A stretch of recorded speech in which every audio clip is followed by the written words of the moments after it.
Guys, for today's video, medyo alarming lang to at kailangan kong gawan ng separate video. This is in regards to converting credit into cash. So, we usually use Maya Business kasi when you create a Maya Business account, nag-a-apply kayo to be a QR merchant din. So, kasama nun is yung mga due diligence na kailangan to be a merchant. Yun yung pag-uusapan natin ngayon kasi merong issue about Maya Business recently na ikakabahala nyo. Bakit? Kasi the issue pertains to the money you are putting in sa inyong Maya Business. So, samahan nyo ako, pag-usapan natin yan.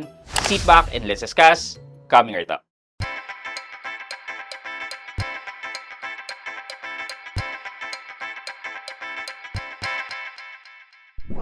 Hi guys, this is Pat and you're in Pat Quintos Review TV. So if you're new here to my channel, I do reviews about personal finance na meron akong experience or meron akong knowledge na ginawa ko na ng videos and playlists na makikita nyo dito sa taas.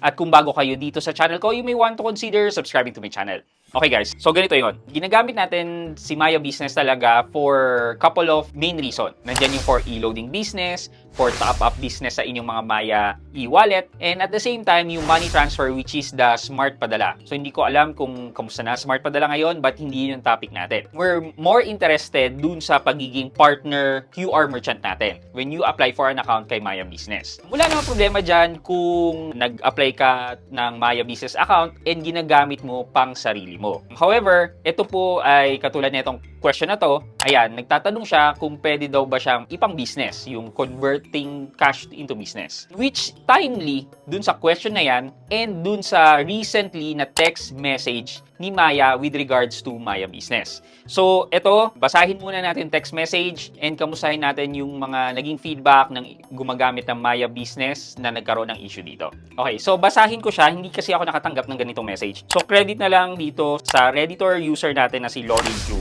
Sabi niya, yan, Maya, kanegosyo, maaari napansin nyo na may mga chargeback transaction charge sa inyong Maya Business account on February 18, 2025. Ito ay kaugnayan sa chargebacks na napadala sa inyong email dahil sa mga disputes na na-receive from various bank card holders na maaari nyong nakalimutan. In line with your acceptance sa merchant terms and condition, we are now debiting your Maya Business account for these uncollected chargebacks na sinisingil ng ibang bangko. Please accept our apologies for the confusion this may bring you, but rest assured that these transactions are fully accounted for and your account remains safe. Thank you for understanding and we appreciate your continued trust in Maya. For clarification, please call the Maya Center hotline. Okay, bakit ito concern? Unahin muna natin sa hindi naman ginagawang business. Well, actually, kung hindi mo naman siya ginagawang business, ang ginagawa mo lang is gumawa ka ng Maya Business account for the sole purpose of converting your SPay later, converting your Atomic credit into cash, well, basta nakapangalan sa'yo, wala ka namang magiging problema dyan. However, ang kailangan mangyari dito kasi, once you transfer the credit papuntang Maya Business, kailangan mailabas mo na yan kaagad para hindi na magkaroon ng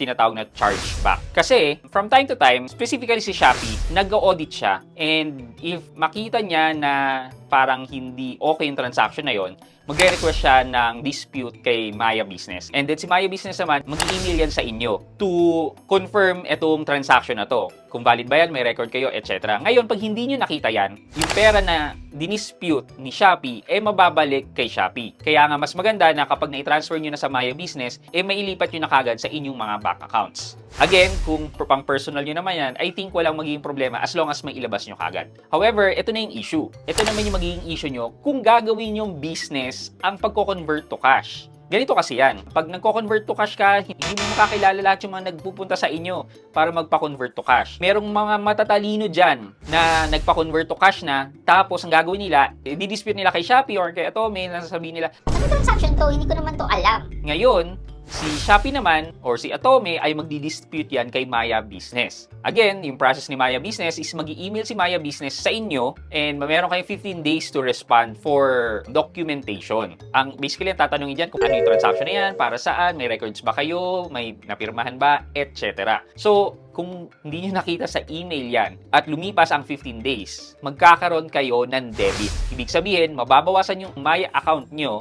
ng money na chinarge back or dinispute. So, kung wala na laman yan, posible na magkaroon ng negative value dyan. Kaya ang mangyayari dyan, is pwede kayong tawagan ni Maya Business para singilin, or pwede rin naman na hindi nyo alam, next time na nag-transact kayo, mababawasan yung amount na nilagay nyo dahil meron kayong negative balance. Kaya, kung ako ang tatanungin nyo, it's never good na gawing business ang convert to cash. Mas okay kung pang sarili mo, pero never po talaga na maging business. So basically, para na rin po kayong nagiging trader. Yung mga nagcha-charge ng 10 to 15, okay lang sana kung 10%. Yung iba, 15 to 30%, medyo masyadong malaki ang china-charge na service charge. Just in case lang na gusto nyo po talaga, ang ginagawa ko naman po sa aming cash in and cash out center sa GCash, kapag may magpapa-cash in or cash out, meron po kami logbook, pinapalista ko po doon yung pangalan niya, amount, date, and yung pirma niya. Pag malalaking transaction naman, umabot ng 5,000 pataas, nanghihingi ako actually ng ID, lalo na kung hindi ko siya kilala. Pero kung taga-barangay namin at lagi naman siya nagpupunta doon, hindi ko na po hinihinga ng ID. Pero may mga bago-bago na napadaan lang, doon po ako nanghihingi ng ID tsaka pino-photocopy ko po or pinipicturean ko. Ang pagiging merchant po kasi or pagiging cash in and cash out center or pagiging Maya Business agent is merong bookkeeping na tinatawag wherein nire-record po natin ang mga transactions na ginagawa natin. So that kapag kinailangan at may nag-dispute, meron po tayong mapapakitang ebidensya na valid ang transaction na ginawa sa atin. Again, sa mga may business po dyan, make sure po na dinodocument po natin yung mga transaction natin. Doon naman sa nag-iisip na gawing business, sinasabi ko na po sa inyo na baka magkaroon po kayo ng sakit ng ulo. So for our question of the day, nakita naman natin ulit ngayon yung kahalagahan ng pagbabasa ng terms and condition na nakalagay sa terms and condition na merong mga dispute process na kailangan nating sundin, kailangan nating replyan. So okay, for our question of the day, sa tingin mo kamot ulo ka na lang ba dahil hindi mo binasa ang terms and condition at hindi mo nakita ang email sa inyo ni Maya for the chargeback dispute? May magagawa ka pa ba? Kasalanan mong hindi mo nakita at hindi mo nabasa ang terms and condition? Ano sa tingin nyo? Sulat niyo yan sa comment section sa baba at may chance kayong manalo ng 1,000 pesos sa ating weekly GCash giveaway. Yun lamang po for today's video, but before we end this video, mag-shoutout po muna tayo at shoutout kay at Mark Angelo Galope. Sabi niya, magandang buhay po Sir Pat. Dami ko po natutunan sa mga videos mo. Solid. Lupet. Pa-shoutout po from Valenzuela City. God bless you more po. At Mark Angelo Galope, God bless you rin po. Maraming salamat sa patuloy na pagsuporta sa aking mga videos na ginagawa at sa aking channel. Thank you so much.